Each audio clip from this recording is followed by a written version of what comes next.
Our statistics about water access and how much, how fast Africa is actually falling behind in the race to get access. Is that the case with sanitation, and what are the implications for the continent's development, specifically with sanitation, because that is the expertise that you also bring? Right.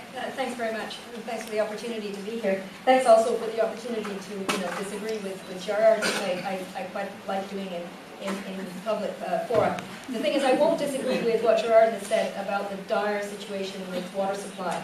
In fact, I'm very glad that Mr. Cambasu mentioned the situation of African women, because certainly the statistics that we have suggest that we are hugely underestimating the problems with water supply, not just because of reasons of quality, but also because so few African families enjoy water on the premises.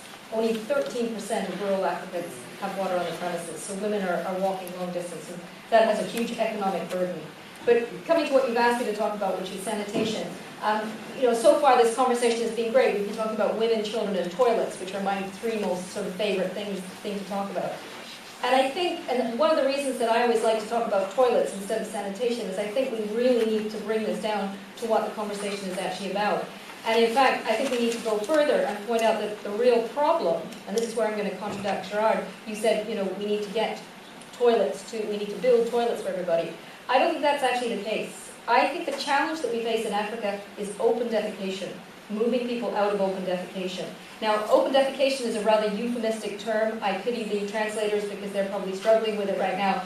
It means shitting in the woods, okay? That's all I'm saying to say. And you have to not be afraid to talk about Tomorrow's these things. headline. So 1/3 of rural Africans practice open defecation. This is a very risky practice. It is a practice that is largely found among the poor. Poor Africans are 18 times more likely to practice open defecation than non-poor. And of course it has an enormous impact on health. It results in diseases that not only lead to death, like diarrhea and cholera, but also lead to debilitation. Worm loads in children prevent them from learning at school, and there's also a condition called tropical enteropathy, which prevents children from absorbing nutrients. So this is actually contributing to the food crisis in Africa, is the fact that children actually have damaged intestines from living in fecally contaminated environments.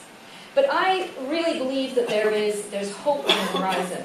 And one of the reasons is that the new thinking in sanitation looks to people themselves, households, and communities.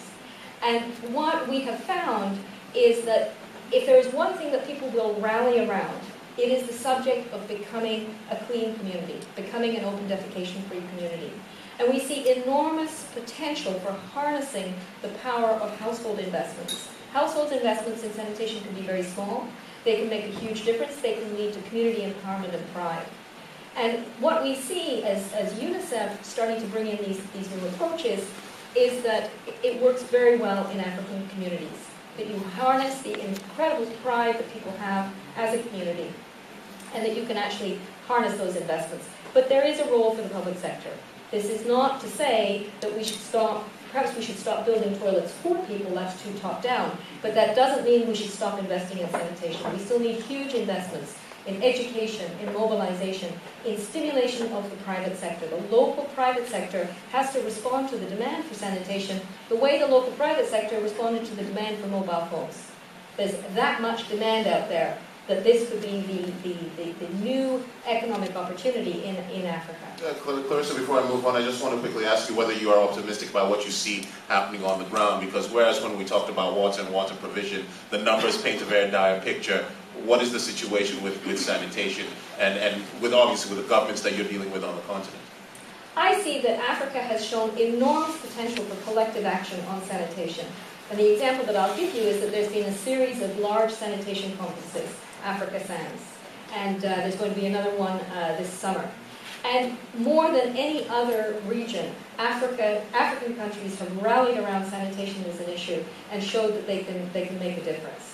And this is where I think that donors and the development banks have to come in and help this effort, because there is an enormous amount of hope. As long as we are realistic in our expectations, we start with moving communities out of open defecation, we put people on the sanitation ladder, and then we help them move up the sanitation ladder. All right, we're going to come back to those issues. Dr. Sagir, you advise the government on